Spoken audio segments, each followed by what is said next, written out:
Jumpa kembali di MT Journey Inspiration of Life. Pagi ini saya mau coba sharingkan teman-teman dengan temanya metamorfosa adalah proses perubahan ulat jadi kupu-kupu yang tidak makan daun lagi. Ini saya kasih catatan, kupu-kupu yang tidak makan daun lagi. Karena pada prinsipnya metamorfosa itu kalau di kupu-kupu itu terjadi dari ulat, teman-teman. Dari ulat menjadi kepompong dan menjadi kupu-kupu. Ulat adalah makannya daun, kepompong yang berpuasa tidak makan, dan waktu menjadi kupu-kupu teman-teman itu sudah makannya sari madu gitu.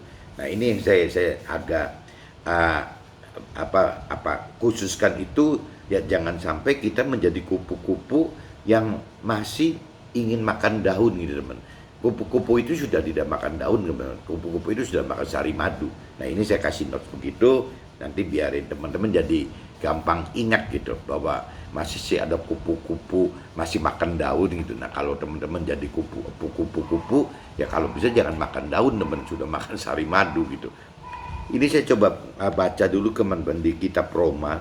Kitab Roma pasalnya itu pasal 3 teman-teman. Coba teman-teman cari kitab Roma pasal 3. Ayatnya itu 1 sampai 8 teman-teman. Ayatnya 1 sampai 8 gitu.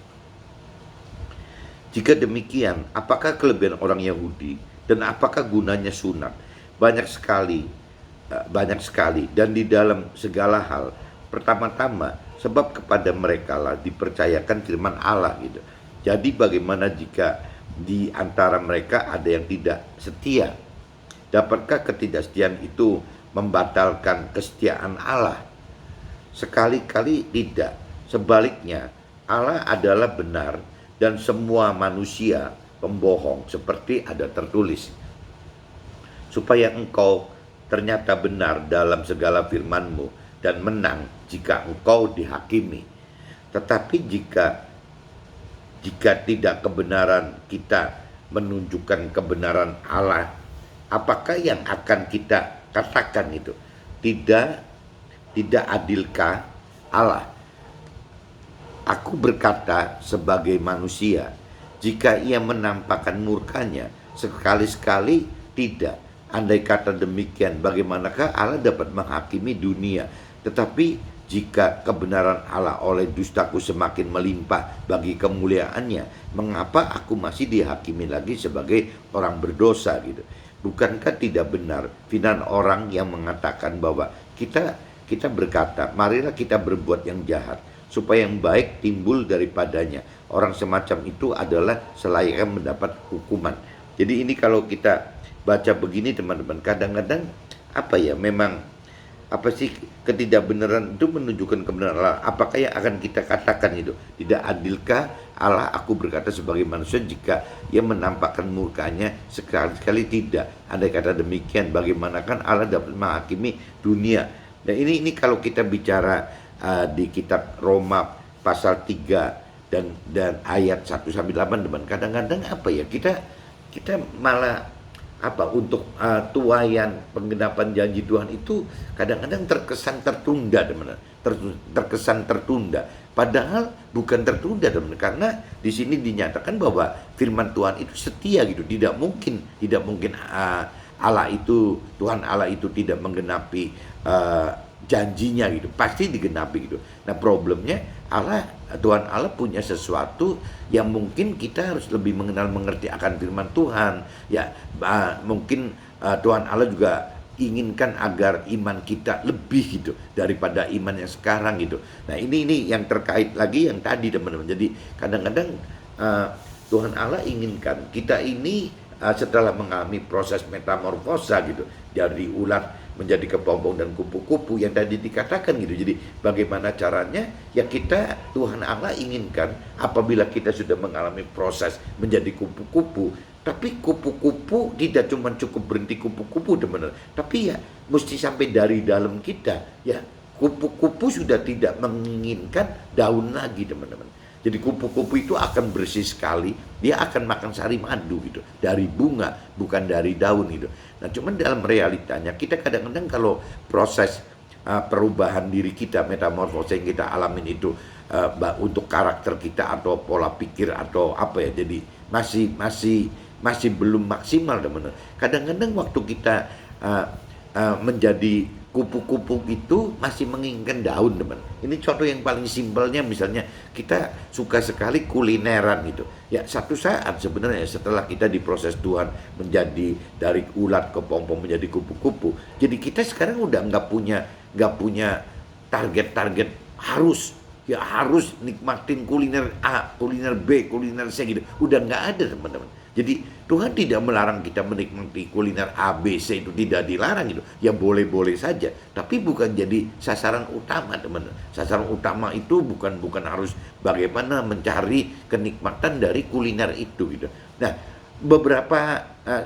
beberapa bulan yang lalu saya juga pernah sharing kan kalau bicara dari ujian cobaan tubuh kita, tubuh jiwa roh gitu. Kalau bicara tubuh kita, yaitu kurang lebihnya kan misalnya urusan kuliner dan seks gitu. Sama teman, bukan berarti Tuhan tidak mengizinkan pasangan suami istri itu melakukan seks gitu ya. Melakukan seks memang Tuhan ciptakan sebagai sebagai kenikmatan yang Tuhan ciptakan untuk manusia gitu. Tapi bukan berarti kuliner atau seks itu menjadi target-target yang target-target yang mesti direncanakan, mesti diciptakan begini, bukan begitu teman-teman. Jadi ya kita boleh menikmati kuliner, kita juga boleh menikmati seks, tapi bukan berarti dengan rasa mau gitu, bukan sengaja mau seperti itu. Nah yang Tuhan inginkan seperti itu teman-teman.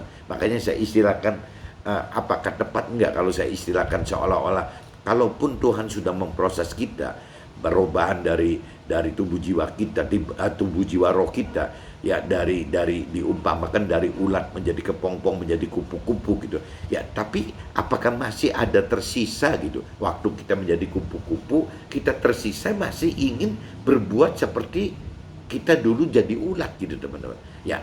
Saya umpamakan gampangnya, mestinya waktu pembentukan Tuhan bagi kita setelah mengalami proses metamorfosa ini, ulat kepompong menjadi kupu-kupu, mesti kemauan kita itu sudah bicara sari madu bunga teman-teman, bukan daun gitu. Nah ini yang kadang-kadang kenapa Tuhan masih sering tunda tuaian penggenapan janji Tuhan itu ya karena hal-hal seperti ini teman-teman. Karena Tuhan butuh kedalaman pengenalan firman Tuhan kita, dan Tuhan juga butuh level iman kita itu lebih kuat gitu. Jadi jangan sampai ya kupu-kupu tapi masih makan daun gitu, masih cari daun. Nah ini kan nanti akhirnya tidak sempurna, tidak serupa yang firman Tuhan inginkan menjadi kupu-kupunya gitu. Ciptaan Tuhan itu, ciptaan baru Tuhan itu pengennya kupu-kupu ya jangan makan daun, ya kupu-kupu makan sari bunga saja gitu. Gampangnya gitu teman, di kitab Roma pasal 3 ayat 18 intinya seperti itu. Nah coba saya sambung teman-teman dengan kitab Roma lagi teman, kitab Roma pasal 8. Kalau tadi pasal 3 ya, sekarang coba kita masuk ke pasal 8 ayatnya 18 sampai 30 teman-teman. Coba kita masuk ke situ. Kalau di judul ini saya bacakan satu perikrop nih teman-teman. Jadi judulnya perikrop itu pengharapan anak-anak Allah, ya berarti kita manusia gitu. Sebab aku yakin bahwa penderitaan zaman sekarang ini tidak dapat dibandingkan dengan kemuliaan yang akan dinyatakan kepada kita. Sebab dengan sangat rindu seluruh makhluk menantikan saat anak-anak Allah dinyatakan gitu. Nah ini kalau kita simak di ayat 18 sama 19 teman, ya tadi dikatakan gitu. Jadi kadang-kadang kemauan kita itu meskipun sudah menjadi kupu-kupu tetap masih mau makan daun teman-teman. Nah itu Tuhan bukan nggak ngerti, Tuhan tahu gitu bahwa itu ada batasan-batasan yang Tuhan berikan supaya kita menjadi lebih sempurna teman, supaya kita bisa lebih serupa yang firman Tuhan inginkan gitu, rancang dan kehendaki gitu. Jadi pasti ada seperti itu gitu. Nah cuman di sini sebab aku yakin bahwa penderitaan zaman sekarang ini tidak dapat dibandingkan dengan kemuliaan yang akan dinyatakan kepada kita. Maksudnya jadi nafsu duniawi kita tahan itu karena ya itu apabila kita bisa menahan nafsu duniawi kita ya kemuliaan yang akan kita dapat itu jauh lebih besar daripada cuma nafsu duniawi ini teman-teman. Sebab dengan sangat rindu seluruh makhluk menantikan saat anak-anak Allah dinyatakan, karena seluruh makhluk telah ditaklukkan kepada kesia-siaan, bukan oleh kehendaknya sendiri tetapi oleh kehendak Tuhan Allah yang telah menaklukkannya gitu. Tetapi dalam pengharapan, karena makhluk itu sendiri juga akan dimerdekakan dari perbudakan, kebinasaan, dan masuk ke dalam kemerdekaan, kemuliaan anak-anak Allah gitu. Sebab kita tahu bahwa sampai sekarang segala makhluk sama-sama mengeluh dan sama-sama merasa sakit bersalin gitu. Jadi Tuhan tahu kesulitan kita, bagaimana menahan hawa nafsu kita gitu, bagaimana kita tidak mengikuti ingin tidak mengikuti dengan pola-pola dunia. Kalau pengusaha, bagi saya pengusaha atau orang karir, target hidup itu kalau kita tidak mengerti akan firman Tuhan, ya kita akan ke bawah, bahwa yang sebagai pengusaha atau orang karir, ya nomor satu harus sukses duniawi, teman-teman. Ya nggak ada lain gitu ya. Nah, setelah sukses duniawi, nomor duanya mencari kebahagiaan duniawi juga. Nah, untuk sasaran target ke nanti mencari Tuhan dan firman Tuhan itu kadang-kadang ya bisa kita pedulikan, tapi bisa juga tidak kita pedulikan gitu. Kalau pengenalan pengertian akan firman Tuhannya nggak dalam, ya akan dengan konsekuensi seperti itu, teman-teman.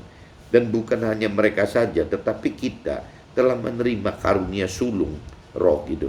Kita juga mengeluh dalam hati kita sambil menantikan pengangkatan sebagai anak, yaitu pembebasan tubuh kita gitu. Ini cerita kalau sudah meninggal masuk ke dalam alam akhirat, teman-teman. Sebab kita diselamatkan dalam pengharapan, tetapi pengharapan yang dilihat gitu, bukan pengharapan lagi. Jadi kalau kita berharap sesuatu yang dilihat dari sisi firman Tuhan, itu berarti bukan pengharapan dari Tuhan Allah, bukan pengharapan. Yang disebut pengharapan itu ya itu yang tidak terlihat. Pengharapan yang tidak terlihat itu ya ada di akhirat, teman-teman. Maksud firman Tuhan katakan begitu gitu. Jadi pengharapan itu benar-benar yang kita harapkan itu pengharapan yang di akhirat yang kekal, teman-teman. Bukan pengharapan di dunia yang sifatnya fana, sementara hanya 70, 80, 120 tahun saja gitu. Nah, Tuhan ingatkan gitu, firman Tuhan ingatkan gitu. Sebab kita diselamatkan dalam pengharapan, tetapi pengharapan yang dilihat gitu. Pengharapan yang dilihat bukanlah pengharapan lagi gitu.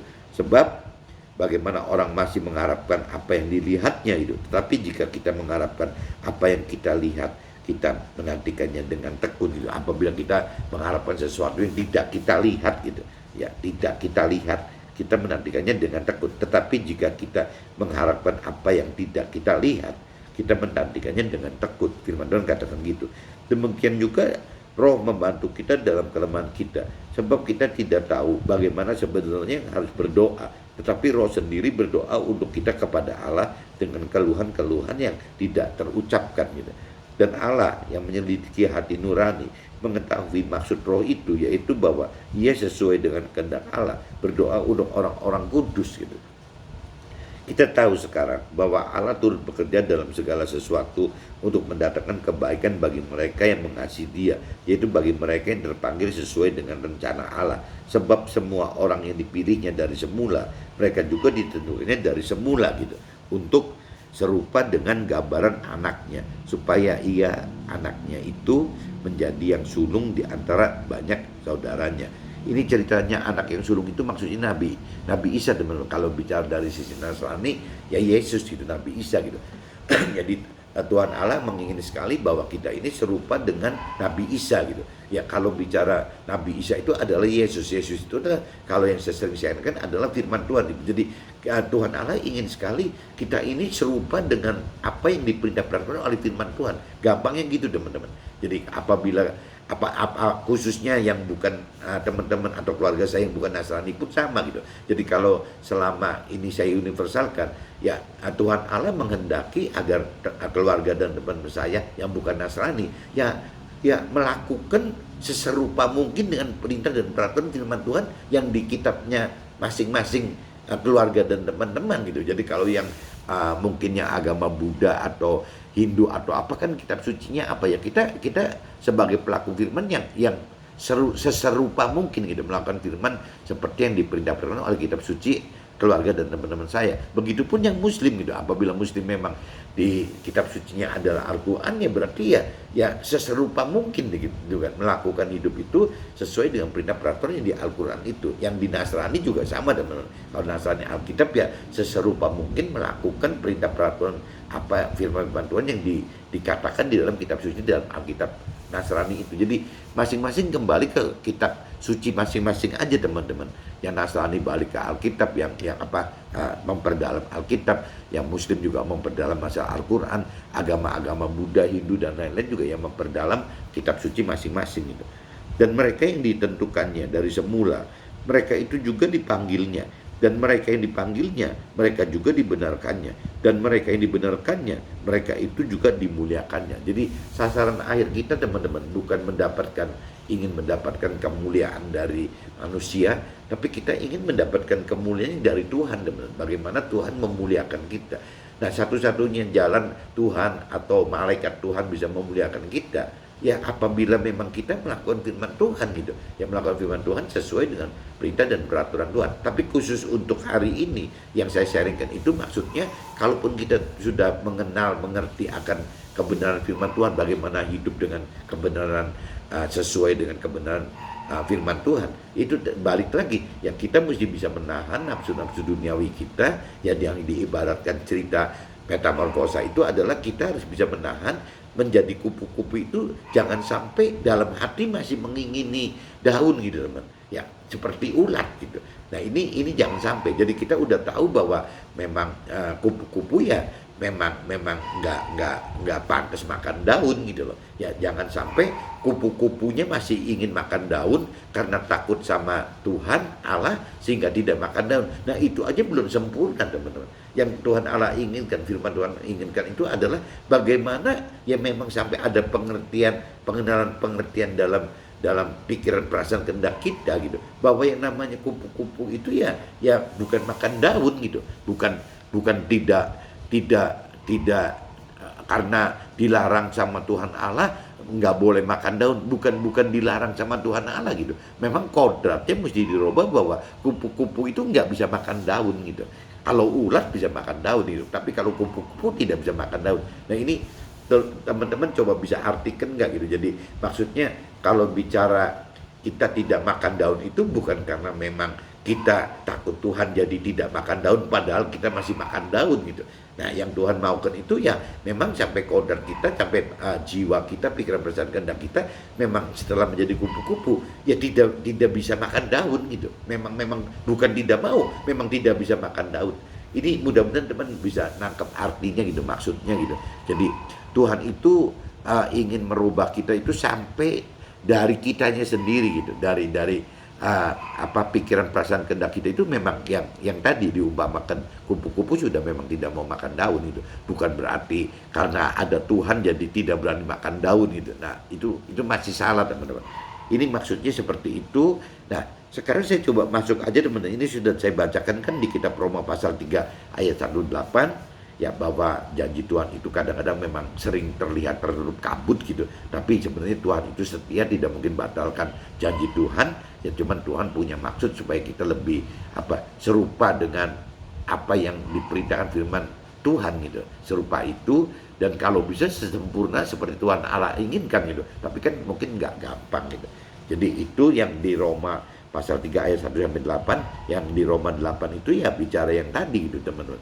Jadi bagaimana memproses ini, kita mencari kemuliaan yang dari Tuhan, bukan kemuliaan yang dari manusia gitu. Nah kalau kemuliaan dari Tuhan ya tadi kan urutannya kan seperti di pasal 30 kan, dan mereka yang ditentukannya dari semula, mereka juga dipanggilnya, dan mereka yang dipanggilnya, mereka itu juga dibenarkannya, dan mereka yang dibenarkannya, mereka itu juga dimuliakannya. Jadi intinya Tuhan terhadap kita ini seperti ini teman-teman. Tinggal masalahnya kita peka nggak dipanggil Tuhan sampai bisa terpilih. Jangan sampai istilahnya di firman lain katakan banyak dipanggil tapi sedikit yang dipilih, karena memang ulah kita menolak itu teman-teman. Nah ini kan jangan sampai terjadi dalam hidup kita teman-teman. Sayang gitu. Toh hidup kita cuma sekali saja. Kalau kita sampai gagal mentaati perintah peraturan Tuhan, nanti meninggal dunia kita tidak bisa berubah apa-apa teman-teman. Nah ini saya masuk dalam draft aja teman-teman, siapa tahu jadi bisa lebih jelas gitu ya cara maksudnya ini gitu. Janji-janji firman Tuhan itu setia, hanya terkadang terkesan ada kabut yang menutupi janji-janji Tuhan sehingga tuaian janji Tuhan itu tertunda gitu.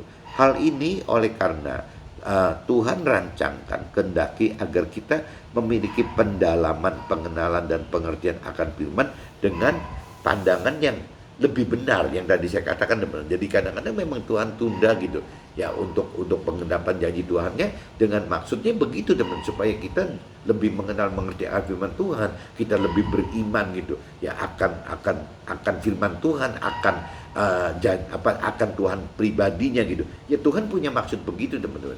Jadi bisa aja Tuhan menunda itu gitu. Tapi bukan membatalkan teman-teman. Apa yang kita sudah lakukan ya pasti sesuai, apa yang kita tabur ya pasti kita tuai gitu, dengan masalah waktu aja gitu. Kebenaran Tuhan akan membawa kita kepada pengenalan dan pengertian yang terkait dengan rancangan dan kehendaknya yang ada dalam pikiran dan perasaan dan di dalam jiwa Tuhan tadi gitu teman-teman. Jadi kehendak Tuhan itu ya itu yang harus kita turuti gitu teman-teman. Jadi apa yang kehendak Tuhan itu ya ada di jiwa Tuhan, dari pikiran, perasaan dan kehendak Tuhan itu gitu.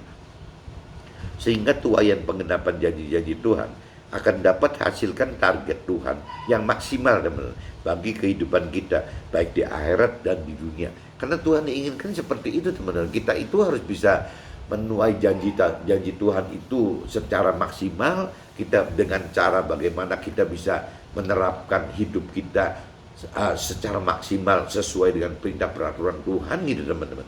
Ya itu nanti kita akan menuai bukan cuma untuk dunia ini, tapi malah terbalik gitu. Kita akan menuai yang utama itu untuk yang akhirat teman-teman. Akhirat itu kita mendapatkan keselamatan akhirat gitu, hidup bersama Tuhan di dalam akhirat, mendapatkan damai sejahtera yang dari Tuhan di dalam akhirat gitu. Nah, begitupun juga nanti ya ada tambahan di dunianya teman-teman. Tuhan tahu itu gitu. Kita itu terdiri dari daging, ada nafsu duniawi gitu. Tuhan pasti akan penuhin itu, meskipun dengan batasan-batasan, ini boleh itu tidak gitu. Yang tadi dikatakan kupu-kupu ya makan sari madu ya boleh-boleh aja. Tapi kalau jadi kupu-kupu masih menginginkan daun kan tidak boleh gitu teman. Maksudnya gitu teman. Jadi ada batasan-batasan yang di dunia itu, ada yang boleh, ada yang tidak gitu. Karena memang Tuhan targetkan priority utamanya itu ada di keselamatan akhirat teman. Bukan kesusahan duniawi atau kebahagiaan duniawi gitu. Nah kalau kebahagiaan duniawi misalnya contohnya ya itu yang tadi dikatakan, misalnya kita pengen memuaskan nafsu kuliner kita ingin memuaskan nafsu seks kita dengan pasangan kita ingin terapkan gitu pikiran perasaan kehendak kita sendiri, bukan pikiran perasaan kehendak Tuhan. Kalau pikiran perasaan kehendak kita jadi manusia umum dengan manusia duniawi ya seperti itu.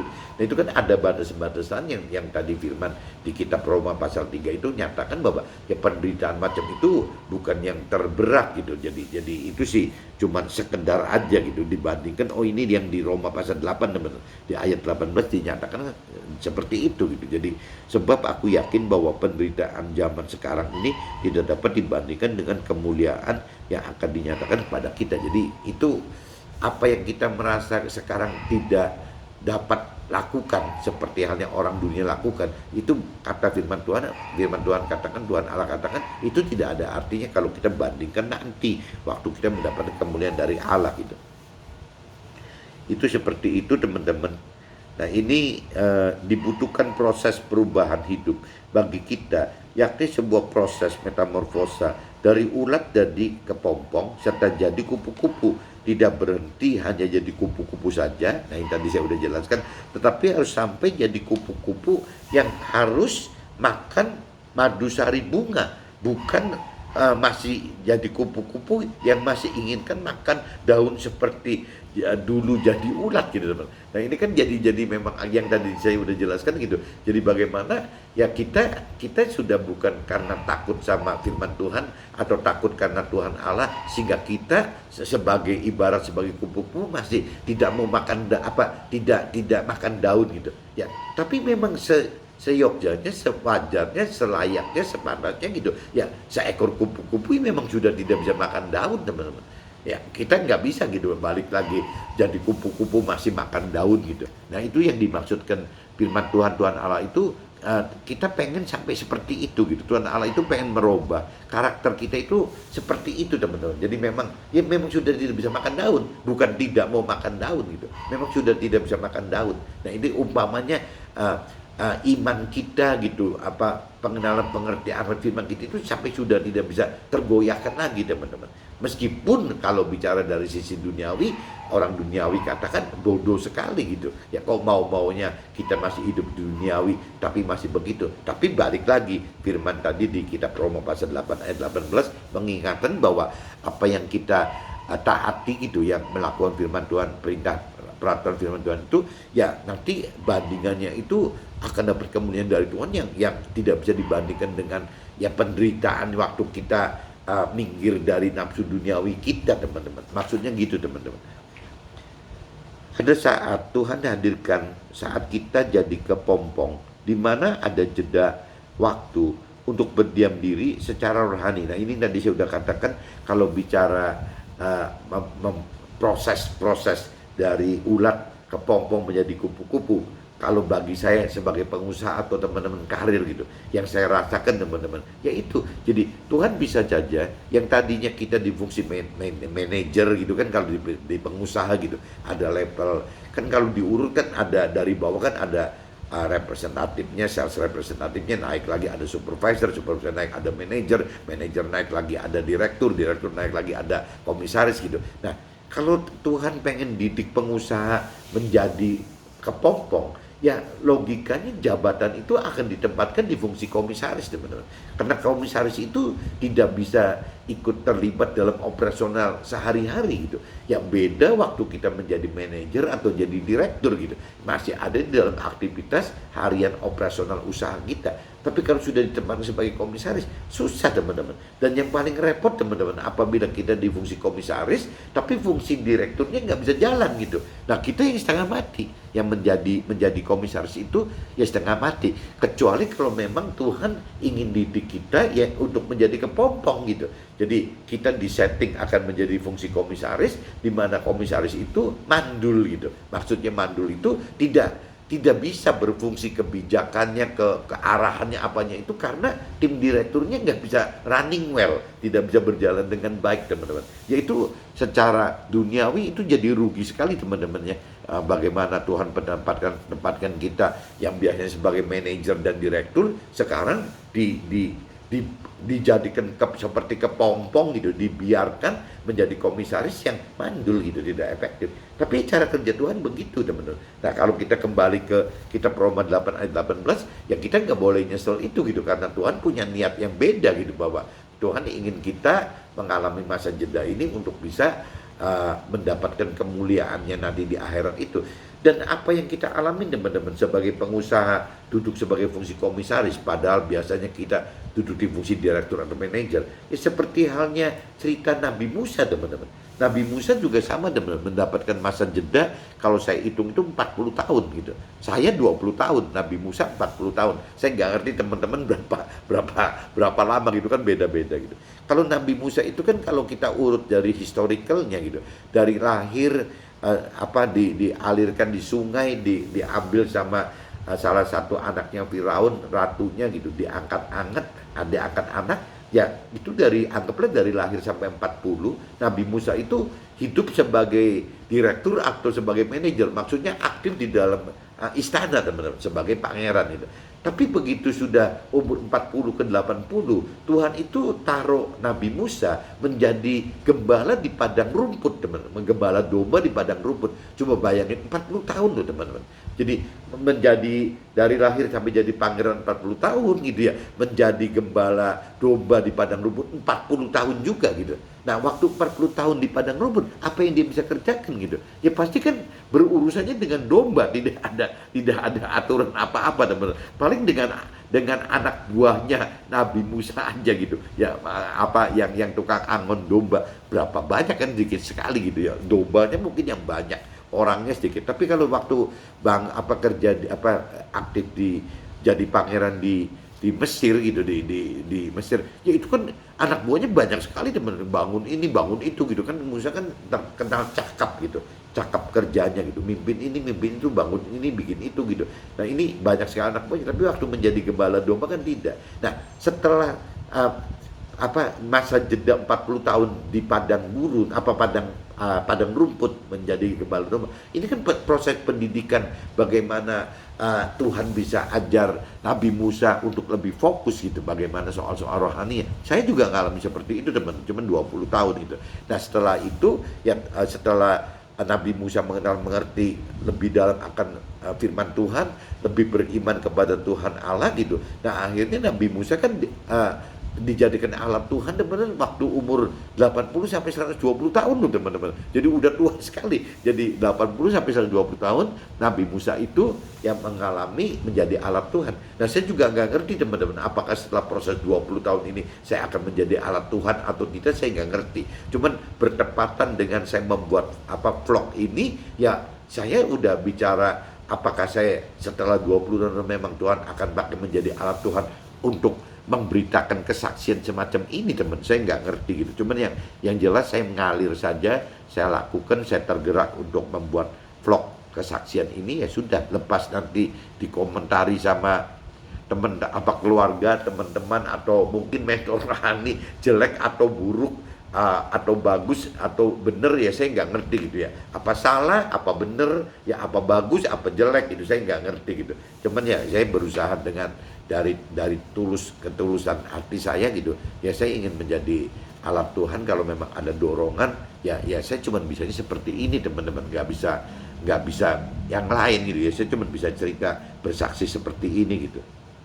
Nah, ini kalau tadi saya udah jelasin fungsi komisaris seperti itu, ya fungsi kesibukan diri selama di duniawi itu berarti kan diibaratkan masih kantor operasional seperti Musa tadi di istana gitu jadi pangeran. Yaitu saya sebut ya kalau dari fungsi pengusaha di perusahaan ya ada direktur sama manajer gitu. Agar kita sebagai orang-orang yang dipanggil dapat menjadi orang-orang yang dipilih bagi kita yang benar-benar mengasihi Tuhan Allah teman-teman. Jadi kembali lagi, kalau memang kita mengasihi Tuhan Allah, ya memang ya kembali lagi bukan hal yang aneh apabila Tuhan memanggil kita dan memilih kita. Tapi kembali lagi kan respon kitanya teman-teman. Ya kalau kita benar-benar mengasihi Tuhan Allah, ya kita akan ikuti gitu. Ya pilihannya Tuhan, panggilannya Tuhan ini teman-teman. Nah, firman dalam kitab Roma pasal 8 ayat 28 teman-teman. Ini khusus yang firman di kitab Roma pasal 8 ayat 28 di ayat 28 gitu. Kita tahu sekarang bahwa Allah turut bekerja dalam segala sesuatu untuk mendatangkan kebaikan bagi mereka yang mengasihi Dia, yaitu bagi mereka yang terpanggil sesuai dengan rencana Allah gitu teman. Jadi kembali lagi yang saya perlu ingatkan ke teman-teman gitu, banyak sekali orang yang dipanggil teman. Firman Tuhan katakan begitu. Jadi keluarga saya, teman-teman saya itu coba koreksi diri gitu. Ya, Tuhan itu banyak sekali memanggil gitu. Memanggil teman keluarga saya, memanggil teman-teman saya. Nah, problem yang terjadi itu apakah adanya gitu keluarga saya dan teman-teman merasa terpanggil tidak gitu. Kan gitu. Ya, kalaupun misalnya teman-teman sudah terpanggil gitu, ya teman-teman mau nggak dipilih gitu sama Tuhan gitu, yang menjadi alatnya Tuhan gitu. Nah, kadang-kadang bukan Tuhan yang tidak memilih kita gitu, tapi kitanya yang menolak teman-teman. Kitanya menolak untuk bisa dipilih Tuhan gitu. Ya kita anggaplah merasa terpanggil gitu. Kalau terpanggil itu kan dalam banyak hal teman-teman. Kalau kita berasa dalam hidup kita ada benturan ini itu juga bisa satu pertanda bahwa itu dipanggil Tuhan gitu. Kalau pada umumnya teman-teman dipanggil Tuhan itu ada 3 macam gitu. Ya ada 3 macam gitu. Ada dipanggil Tuhan itu dengan memang Tuhan beri kasih karunia kepada kitanya gitu, sehingga kita memang tanpa Tuhan paksa gitu. Ya Tuhan tarik gitu. Ya kita memang sudah terpanggil untuk ikut Tuhan, tinggal mau dipilih Tuhan enggak gitu. Nah biasanya orang yang sudah memang terpanggil dari kasih karunia Tuhan biasanya nggak rewel teman-teman, biasanya mau gitu, mau langsung ya dipilih Tuhan gitu. Tapi ada kedua teman-teman, ada yang yang lewat kejadian kehidupan sehari-harinya banyak benturan-benturan masalah gitu. Ya bisa saja teman-teman, ya akhirnya dari ulah kita sendiri, akhirnya kita perlu Tuhan gitu, mencari solusi lewat pengenalan pengertian akan Tuhan. Ya bisa seperti itu teman-teman. Nah bisa mungkin saya termasuk yang bebal kali, yang nomor 2 kali teman. Jadi kebentur-bentur akhirnya saya mencari Tuhan gitu. Kalau yang nomor satu kan mungkin tanpa benturan-benturan juga bisa mencari Tuhan. Yang saya tahu orang-orang yang seperti itu, yang saya tahu seumur saya, teman, itu mentor rohani saya yang lebih muda, jauh lebih muda dari saya, namanya Marvel, teman. Marvel itu anaknya Pak Joshua gitu, mentor rohani saya. Jadi sebelum saya dekat dengan Pak Joshua, saya malah Tuhan kirim Marvel gitu sebagai mentor rohani saya. Padahal umurnya jauh sekali, tidak ada separohnya saya gitu. Tapi sepertinya kalau kita sharingkan apa yang terjadi di kehidupan Marvel gitu, Marvel itu tidak mengalami seperti saya, teman-teman. Tidak mengalami ugal-ugalan gak keruan sampai mentok gitu ya, akhirnya nyari Tuhan. Tidak, teman-teman. Marvel itu dari lahir sudah memang seperti itu gitu loh. Memang sudah dipanggil Tuhan dan dipilih Tuhan sampai sekarang, teman-teman. Jadi aneh gitu. Saya makanya kenapa seorang Marvel yang umurnya tidak ada separuh saya kok bisa jadi mentor saya gitu. Ya karena memang ya kembali lagi karena roh Tuhan ada di dalam Marvel sejak Marvel dilahirkan gitu. Nah itu kasih karunia Tuhan memang dari awal sudah diberikan kepada Marvel. Tapi kalau contoh kedua teman-teman, mungkin saya gitu ya udah ngawur hidupnya, badung gak keruan gitu. Nah akhirnya mentok mencari Tuhan. Nah contoh yang ketiga teman-teman, contohnya Nabi Ayub gitu. Nabi Ayub itu orang soleh loh ya, orang-orang yang bukan seperti saya, bukan yang tipe orang nomor dua. Nabi Ayub itu orang yang soleh, tapi Tuhan ingin angkat Nabi Ayub lebih maksimal lagi dari sisi rohani. Lah buktinya ya digitukan, teman-teman. Ya di iblisnya dipanggil suruh ngerjain si Nabi Ayubnya gitu. Padahal Nabi Ayub orang saleh. Kalau saya bicara saya nomor dua gitu, ibarat cerita nomor dua, saya kan bukan orang saleh gitu, ya bukan seperti Nabi Ayub gitu. Jadi mungkin ya kategorinya ya dia begitu, dipaksa didatangkan masalah, saya nggak ngerti gitu. Ya tapi kalau bicara kategori Marvel nomor satu, ya tidak pernah ada masalah apa-apa, teman-teman, tidak pernah dipaksa apa-apa. Memang Marvel dari bawaannya lahir sampai umur belasan gitu, ya memang sudah ada di dalam hidupnya, sudah ada di dalam Tuhan gitu. Kalau saya mungkin dipaksa karena lewat masalah-masalah itu gitu, bukan karena karena memang masalah itu sehingga saya dipaksa untuk mencari Tuhan. Tapi kalau bicara Ayub, kadang-kadang Tuhannya yang usil gitu, yang ngerjain si iblis gitu, padahal Ayub orang yang saleh gitu. Nah tapi meskipun proses Ayub itu akhirnya kan Ayub kan bilang gitu di ayat-ayat terakhir kan, ya Ayub itu jadi makin mengerti akan Tuhan dari sisi pribadi Nabi Ayubnya gitu, bukan kata orang. Nabi Ayub katakan gitu, yaitu keuntungan orang yang sudah mengalami Tuhan seperti itu, teman-teman. Orang yang sudah melakukan firman Tuhan dan mengalami Tuhan itu ya diuntungkannya begitu. Jadi mengerti akan Tuhan itu bukan dari teori-teori atau dari cerita orang lain gitu ya, tapi karena memang mengalami, teman-teman. Dan itu kenikmatan yang sangat berbeda, teman-teman. Kenikmatan yang benar-benar sangat berbeda apabila kita mengalami firman Tuhan gitu. Jadi memang ada satu yang dulu saya pernah sharingkan, ada satu kepuasan gitu, ada satu kebahagiaan yang sempurna gitu, yang tidak bisa dijelaskan dengan rasio kita gitu. Tapi coba teman-teman nanti kalau nggak percaya lakukan gitu. Ya kalau teman berani melakukan firman Tuhan dan mengalami firman Tuhan, kalaupun dunia katakan itu ngawur, dunia itu katakan itu salah, dunia katakan itu merugikan gitu, tapi tetap tidak bisa ditolak gitu, karena ada kepuasan yang sempurna, ada kebahagiaan sempurna yang Tuhan berikan bagi kita. Ya cerita kayak Nabi Ayub tadi, teman-teman. Ya kenapa Nabi Ayub kok nggak marah-marah ke Tuhan, malah berterima kasih ke Tuhan gitu. Setelah mengalami proses seperti itu, setelah berani melakukan apa yang ketaatannya tetap dilakukan oleh Nabi Ayub sampai akhirnya berhasil, teman-teman. Nah ini satu contoh, yaitu jadi kepuasan sempurna atau kebahagiaan sempurna itu ya seperti apa yang Nabi Ayub katakan dalam ayat-ayat terakhirnya gitu ya, bahwa dia itu senang banget dan malah berterima kasih bahwa dia sekarang mengenal Tuhan Allah itu bukan kata orang lain gitu, bukan cuma teori, tapi ya Nabi Ayub alami dan memang kata dia gitu, bahwa Tuhannya sekarang kata dia, bukan kata orang gitu. Nah, kalau teman-teman yang sekarang gimana mau bersaksi kalau semua isinya kata orang. Mungkin juga bagi mentor rohani juga sama loh. Saya kadang-kadang pengen ketawa sendiri. Kalau mentor rohani atau rohaniawan tidak pernah mengalami firman Tuhan gitu dalam hidupnya, jadi selalu ceritanya teori gitu. Ya akan selalu cerita yang di toko-toko di kitab suci disebutin satu-satu gitu. Ya sama si mentor rohani kita. Tapi mentor rohani sendiri tidak pernah ada ceritanya gitu. Nah, itu kan yang kayaknya kurang pas gitu. Yang bagus itu kan mestinya mentor rohani pun harus mengalami, teman-teman. Harus mengalami melakukan firman Tuhan, mengalami firman Tuhan gitu.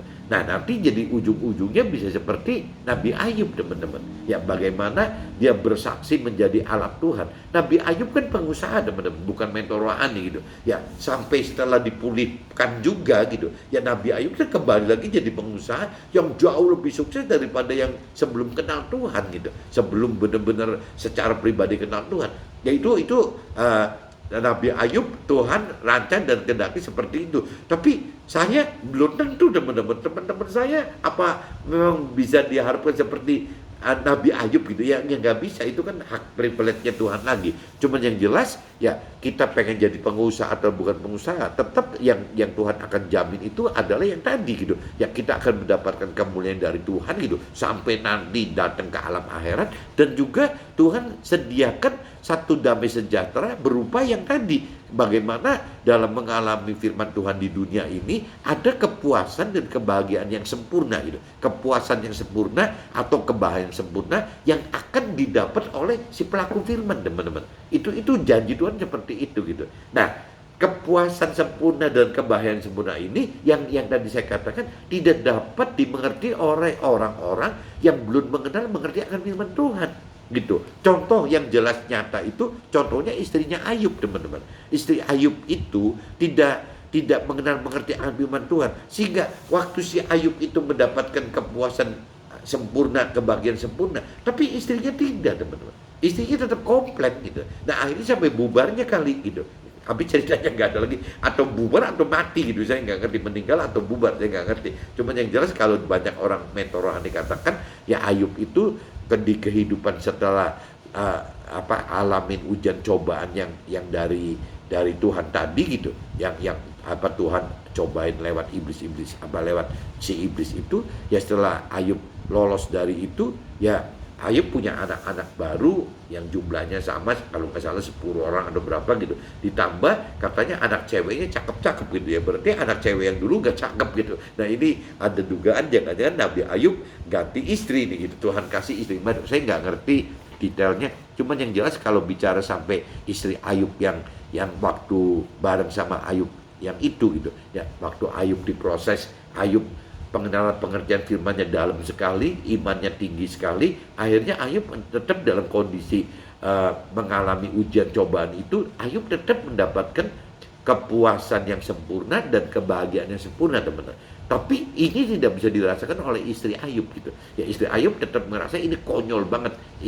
Suami gue bodoh banget, salah banget, tolol banget, ngawur banget, aneh banget. Mungkin begitu, teman-teman. Sampai akhirnya marah. Ya, sampai istri Ayub itu marah bukan cuma sama Ayub, tapi malah mengutuki Tuhan gitu. Karena jadi nggak keruan semua gitu. Ya karena kembali lagi karena waktu hidup itu si istrinya tidak ngikutin firman Tuhan. Kalau firman Tuhan katakan kan seorang istri harus tunduk gitu. Kalau waktu itu istrinya tunduk saja, seperti Sarah tunduk kepada Nabi Abraham, seperti contohnya istri Ayub tunduk ke Nabi Ayub, rasanya tidak akan terjadi sampai bubarnya antara Ayub dengan istrinya, teman-teman. Nah, ini pengalaman, teman-teman, buat istri-istri kita yang kebenaran suaminya sudah agak benar gitu melakukan firman Tuhan, ya ini mesti tersupport gitu, jangan sampai nanti jadi istri Ayub. Ya udahlah, Anda kalau memang suami Anda misalnya ada di dalam track firman Tuhan dan roh Tuhan gitu, ya Anda support saja lah. Lepas Anda terima gak terima, support aja seperti si Sarah ke Nabi Abraham, teman-teman.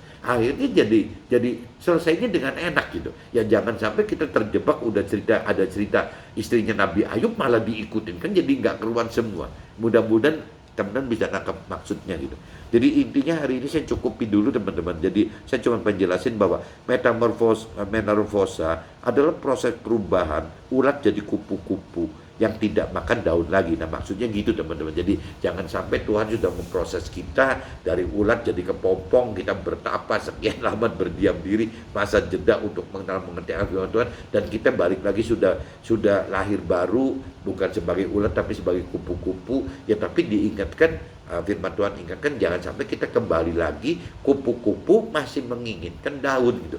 Kupu-kupu ya masih menginginkan hal-hal duniawi. Kita yang sudah lebih dididik oleh Tuhan menjadi lebih rohani, jangan sampai kita masih pengen hal-hal duniawi. Intinya itu teman-teman. Jadi kalau memang kita udah sukses ya menjadi orang rohani yang seperti Tuhan rancang kendaki, kita sudah tidak mau hal-hal duniawi lagi. Oke teman-teman, see you, bye-bye.